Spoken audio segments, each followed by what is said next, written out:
Yasir I Umar on the beat. Soyayya ki sani akan hanya kin azabtar da zuciya, masoyiya ba ki jin kunya. Kullum burina shine in zan magatanki.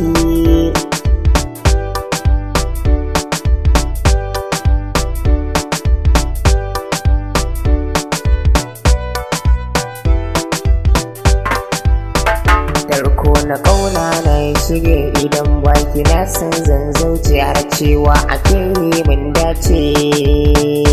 mun dace shawara ban ɗauka ki sani ina ganin aikar ya ce gani na soyayya ce a koda yaushe tunani na in zamo an wanki abokai da yan uwa na bari duka dalilin ki.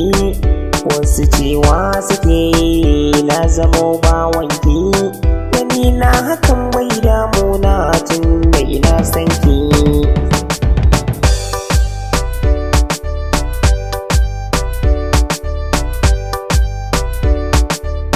Labarin zuciya ki sani tambayar fuska ce, kasala ta zo ta dame ni sanadin ki nai kwance.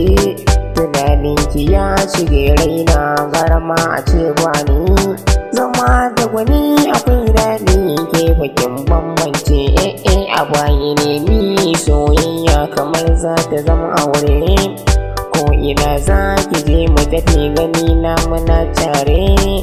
Yan kuɗin nawa musa a gaba yau gayi sun kare, yaudara ce ashe na gani yau gashi mun ware.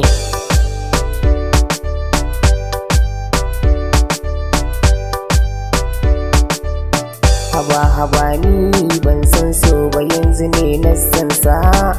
Na gano illa a ciki abubuwa ya kunsa, gadan na shiga harkar ne can ciki na dosa. Ashe wahalar so akwai yawa yanzu ne na gane sa. Na aje soyayya na cire Allah nake roƙo, zuciyata wa ba kowa yau ga ta nan banko. Tunani a raina na cire na zama kamar bako, soyayya ki bani kawai masoyiya ta taso.